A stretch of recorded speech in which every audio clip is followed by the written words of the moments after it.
صدر Donald Trump نے کہا تھا کہ امریکی حملوں نے ایرانی جوہری پروگرام کو مکمل طور پر مٹا کر رکھ دیا، جبکہ دوسری جانب امریکی حکام نے تسلیم کیا ہے کہ امریکی حملوں کے نتیجے میں پہنچے نقصان کا مکمل اندازہ لگانے میں وقت لگے گا۔ امریکی وزارت انصاف نے 2 چینی شہریوں کو بحیثیت غیر قانونی ایجنٹوں کے چینی حکومت کے لیے کام کرنے کا معرض الزام ٹھہرایا۔ وزارت انصاف نے آج چہارشنبے کو جاری کردہ بیان میں کہا ہے کہ ان افراد نے امریکہ کی حساس قومی سلامتی معلومات حاصل کرنے کے لیے امریکی فوجی اہلکاروں کو بھرتی کرنے کی کوشش کی۔ ملزمین کی شناخت 38 سالہ یوان سے چن اور 39 سالہ لیرین رائن لائی کے طور پر ہوئی ہے۔ انہیں گزشتہ روز گرفتار کیا گیا اور پیر کو بالترتیب ہیوسٹن، ٹیکساس، پورٹلینڈ اور یوگون کی عدالتوں میں پیش کیا گیا۔ چین اور لائی پر الزام ہے کہ انہوں نے چین کی وزارت برائے ریاستی سلامتی، جو ملک کی بنیادی شہری انٹیلیجنس ایجنسی ہے، اس کی جانب سے امریکہ کے اندر خفیہ انٹیلیجنس آپریشن کیے۔ استغاثہ کے مطابق چین اور لائی نے امریکی فوجی معلومات حاصل کرنے اور امریکی بحریہ کی انٹیلیجنس جمع کرنے کے لیے آن ڈیوٹی فوجی اہلکاروں کو بھرتی کرنے کی کوشش کی۔ سیکورٹی کو کمزور کرنے کی جارحانہ کوشش کی گئی۔ امریکی صدر ڈونلڈ ٹرمپ کے درجنوں معیشتوں بشمول یورپی یونین اور جاپان پر سخت محصولات دوبارہ نافذ کرنے سے ایک ہفتہ قبل کئی ممالک اب بھی بدترین اثرات سے بچنے کے لیے معاہدہ کرنے کی کوشش کر رہے ہیں۔ ٹرمپ نے زیادہ تر شراکت داروں پر 10% محصول عائد کیا ہے، جبکہ ان ممالک کے لیے زیادہ اور مخصوص شرح مقرر کی گئی، جن کے ساتھ امریکہ کا بڑا تجارتی خسارہ ہے۔ تاہم بعد میں ان محصولات کو جولائی تک التوا میں ڈال دیا گیا تاکہ مذاکرات کے لیے مہلت حاصل کی جا سکے۔ ماہرین کا کہنا ہے کہ ان ممالک کو 3 ممکنہ نتائج کا سامنا کرنا پڑ سکتا ہے۔ وہ معاہدے کے لیے کسی فریم ورک تک پہنچ سکتے ہیں، زیادہ محصولات پر مزید توقف حاصل کر سکتے ہیں یا محصولات میں اضافہ دیکھ سکتے ہیں۔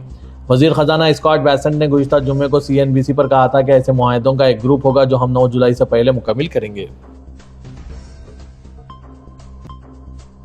ایران کے صدر مسعود پزشکیان نے بین الاقوامی جوہری توانائی ایجنسی IAEA کے ساتھ اپنے ملک کے تعاون کو معطل کرنے کا اعلان کیا۔ نیم سرکاری خبررساں ادارے تسنیم نے یہ بھی کہا ہے کہ صدر نے اس قانون کی منظوری دے دی ہے جس کے تحت حکومت کو IAEA کے ساتھ تعلقات معطل کرنے کی ضرورت ہے۔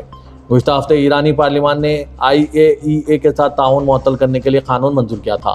یہ اقدام اسرائیل اور امریکہ کے ساتھ حالیہ فوجی محاذ آرائیوں کے تناظر میں رسائی اور شفافیت کی نگرانی پر تہران اور اقوام متحدہ کے جوہری نگران ادارے کے درمیان بڑھتی ہوئی کشیدگی کے بعد سامنے آیا۔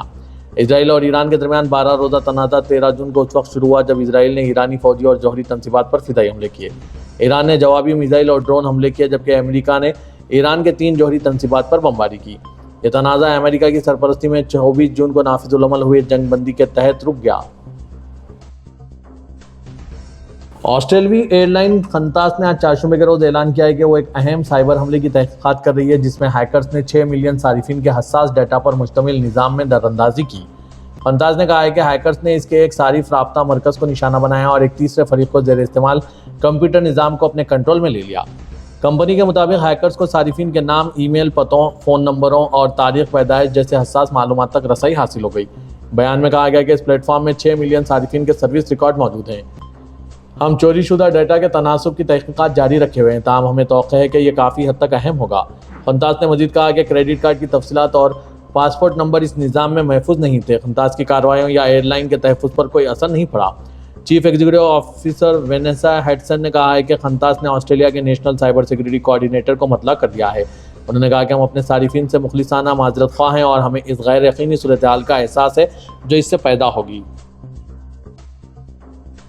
وینزویلا کی قومی اسمبلی نے اقوام متحدہ کے ہائی کمشنر برائے انسانی حقوق والکر ترک کو ناپسندیدہ شخصیت قرار دیا۔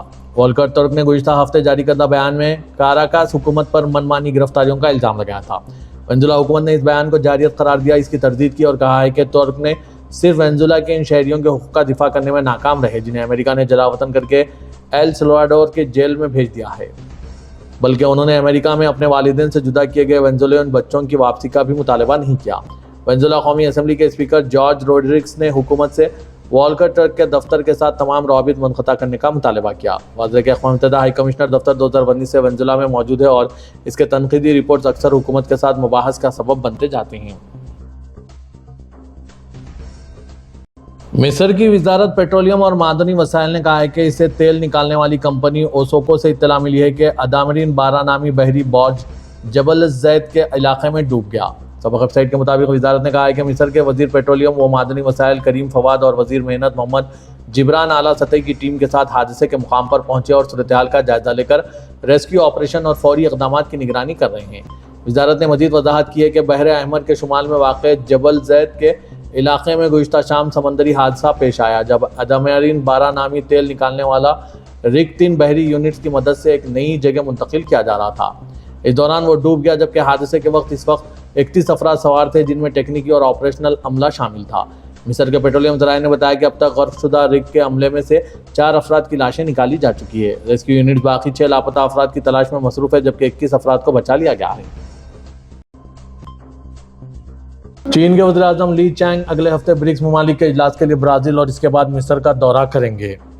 بیجنگ کی وزارت خارجہ نے آج چاشمے کو یہ بات بتائی۔ وزارت خارجہ کے ترجمان نے ایک بیان میں کہا کہ لی چینگ 5 سے 8 جولائی تک برازیل کے شہر ریو ڈی جینیرو میں 17ویں برکس سربراہ اجلاس میں شرکت کریں گے۔ بیجنگ اور ماسکو نے برکس کلب کو عالمی سطح پر مغربی تسلط کے مقابلے کے طور پر سراہا۔ یہ ممالک کا ایک گروپ ہے جس کا نام بانی اراکین برازیل، روس، بھارت اور چین کے نام پر رکھا گیا۔ اس کے اراکین تجارت اور تعاون کو فروغ دینے کے عہد کرتے ہیں، حالانکہ یہ کوئی تجارتی معاہدہ نہیں اور اس کے چند ہی ادارے جاتی تعلقات ہیں۔ تاہم کریملن نے گزشتہ ہفتے کہا تھا کہ صدر پوٹن روسی صدر کے خلاف بین الاقوامی فوجداری عدالت کے گرفتاری وارنٹ کی وجہ سے آئندہ سربراہ اجلاس کے لیے برازیل کا سفر نہیں کریں گے۔ سعودی کابینہ کے اجلاس میں کامیاب حج سیزن کے انعقاد پر اطمینان کا اظہار کیا گیا۔ 16 لاکھ سے زائد افراد نے اطمینان و سکون سے مناسک حج ادا کیے۔ سعودی خبر رساں NCSP کے مطابق کابینہ کا اجلاس ولیعہد و وزیر اعظم شہزادہ محمد بن سلمان کی زیر صدارت جدہ میں منعقد ہوا۔ کابینہ نے اعلیٰ حج کمیٹی کی جانب سے مثالی حج انتظامات کو سراہا جس کے تحت حج سیزن کامیابی سے مکمل ہوا۔ اجلاس نے ایران کے حجاج کی بڑی و فضائی راستے سے باحفاظت واپسی کو یقینی بنانے کے لیے کیے گئے اقدامات کی تعریف کی اور کہا ہے کہ ضیف الرحمان کی خدمات مملکت کی قیادت کی اولین ترجیح ہے۔ ولی عہد نے اراکین کابینہ کو ان مکتوبوں کے بارے میں مطلع کیا جو مختلف ممالک سے سربراہان کی جانب سے قادم حرمین شریفین کو ارسال کیے گئے، جن میں مملکت اور ان ممالک کے مابین تعلقات اور مختلف شعبوں میں تعلقات کے فروغ کا جائزہ لیا گیا۔ کابینہ نے بین الاقوامی اور علاقائی صورتحال پر مملکت کے اس موقف کا اعادہ کیا جس میں ولی عہد نے برادر اور دوست ممالک کے قائدین سے اظہار خیال کرتے ہوئے عالمی و علاقائی سلامتی کے لیے، بحرانوں سے نمٹنے اور تناؤ میں کمی کے لیے سیاسی حل اور بین الاقوامی کوششوں کو اہم قرار دیتے ہوئے ان کی سپورٹ کی تھی۔ توکلنا ایپ میں نئی ڈیجیٹل سروس متعارف کرائی گئی ہے جو صارف کو کسی بھی استعمال شدہ گاڑی کی خریداری سے قبل اس کا مکمل تاریخی ریکارڈ چیک کرنے کی سہولت فراہم کی جائے گی۔ سبق ویب سائٹ کے مطابق یہ سروس سعودی عرب میں ایپ میں موجود معجز کے ذریعے فراہم کی جا رہی ہے جو کمپنی علم کے تعاون سے ہے۔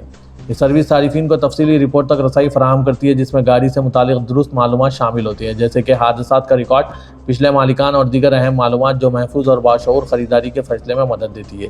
یہ سروس توکلنا ایپ کی ان کئی ڈیجیٹل سہولیات کا حصہ ہے جو سعودی عرب میں جاری ڈیجیٹل تبدیلی کے ساتھ ہم آہنگی اور معلومات تک آسان رسائی اور شفافیت کو فروغ دینے کے لیے پیش کی گئی ہے۔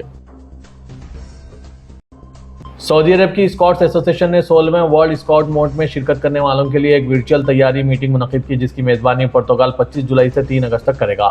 سعودی پریسیڈنسی کے مطابق ایسوسی ایشن کے سیکریٹری جنرل عبد الرحمان مدرس نے عالمی تقریب میں مملکت کی باعزت نمائندگی کی اہمیت پر زور دیا۔ انہوں نے ثقافتی تبادلے کے فروغ دینے، نوجوانوں کے درمیان بین الاقوامی دوستی قائم کرنے اور اسکاٹنگ تجربات کے ذریعے شرکاء کی قیادت اور خدمت کی مہارتوں کو بہتر بنانے پر زور دیا۔ بنگلہ دیش کی سابق وزیر اعظم شیخ حسینہ کو توہین عدالت کے مقدمے میں 6 ماہ قید کی سزا سنائی گئی۔ یہ اطلاع مقامی میڈیا کی ایک رپورٹ میں سامنے آئی۔ ڈھاکہ ٹریبونل کی رپورٹ کے مطابق یہ فیصلہ جسٹس محمد غلام مرتضیٰ مزمدار کی سربراہی میں انٹرنیشنل کرائم ٹریبونل 1 کے 3 رکنی بینچ نے دیا ہے۔ شیخ حسینہ کے ساتھ ٹریبونل نے اسی توہین کے فیصلے کے تحت گائبندہ کے گوئند گنج کے شکیل اکندر بلبل کو بھی 2 ماہ قید کی سزا سنائی۔ بلبل ڈھاکہ کی ایک سیاسی شخصیت ہے اور اس کا تعلق بنگلہ دیش چھاترا لیگ سے تھا جو کہ عوامی لیگ کے طلبہ ونگ ہیں۔ شیخ حسینہ کے خلاف توہین عدالت کا مقدمہ اس فون کال سے منسلک تھا جو انہوں نے مبینہ طور پر شکیل بلبل کے ساتھ گزشتہ سال اکتوبر میں کی تھی۔ اس آڈیو میں مبینہ طور پر حسینہ کے نام سے ایک آواز سنی گئی جس میں کہا گیا کہ میرے خلاف 227 مقدمات درج ہے، اس لیے مجھے 227 لوگوں کو قتل کرنے کا لائسنس مل گیا ہے۔ رپورٹ کے مطابق استغاثہ نے دلیل دی کہ یہ بیان توہین عدالت کے مترادف ہے کیونکہ اس نے عدالتی عمل کو خطرے میں ڈالا اور ملک میں عوامی بغاوت سے متعلق جاری مقدمات میں ملوث لوگوں کو ڈرانے دھمکانے کی کوشش کی۔ ہندوستان کے وزیر خارجہ ایس جے شنکر کوآڈ وزرائے خارجہ کی میٹنگ میں شرکت کے لیے نیو یارک پہنچے۔ سربراہ اجلاس سے پہلے انہوں نے جاپانی وزیر خارجہ تاکیشی اویوبا کے ساتھ 2 طرفہ بات چیت کی جس میں ہندوستان جاپان اسٹریٹجک شراکت داری کو نئی تقویت ملی۔ جے شنکر نے اس ملاقات کے بارے میں سوشل میڈیا پر لکھا، نیو یارک میں جاپان کے وزیر خارجہ سے مل کر خوشی ہوئی، انفراسٹرکچر، سرمایہ کاری اور نقل و حرکت پر بامعنی بات چیت ہوئی۔ ہم نے کوآڈ تعاون کو مزید گہرا کرنے اور ایک آزاد اور آزاد ہند بحرکہال خطے کے لیے خیالات کا اشتراک کیا، اس سے چین کو یقیناً نقصان پہنچے گا۔ کوآڈ وزرائے خارجہ کی میٹنگ میں جے شنکر نے کہا، دہشت گردی پر ہندوستان کا سخت موقف واضح ہے۔ حالیہ تجربات کے پیش نظر دنیا کو دہشت گردی کے خلاف زیرو ٹالرنس کا رویہ دکھانا ہوگا۔ دہشت گردی کا شکار ہونے والوں اور اسے پھیلانے والوں کو ایک جیسا نہیں دیکھا جا سکتا۔ ہندوستان کو اپنے لوگوں کے تحفظ کا پورا حق حاصل ہے اور ہم اس حق کا استعمال ضرور کریں گے۔ ہمیں امید ہے کہ ہمارے کوآڈ پارٹنرز اس کو سمجھیں گے اور اس کی حمایت کریں گے۔ متحدہ عرب امارات کے صدر شیخ محمد بن زائد ال نہیان نے اماراتی حجاج کے امور کے دفتر اور اس سے منسلک کمیٹیوں کے وفد سے ملاقات کی، جو اس سال حج کے دوران اماراتی حجاج کی معاونت پر مامور ہیں۔ یہ ملاقات قصر البحر ابوظہبی میں منعقد ہوئی، جہاں اماراتی صدر نے وفد کی جانب سے مقدس مقامات پر حجاج اکرام کو مکمل سہولیات کی فراہمی سے لے کر ان کی بحفاظت وطن واپسی تک کے اقدامات کو سراہا۔ ملاقات کے دوران دفتر کی جانب سے حجاج کی خدمت میں پیش کردہ مختلف پروگراموں اور اقدامات کے بارے میں تفصیلی بریفنگ پیش کی گئی، جبکہ آئندہ سالوں میں حجاج امور کی مزید منظم اور مؤثر دیکھ بھال کے لیے منصوبہ بندی سے بھی آگاہ کیا گیا۔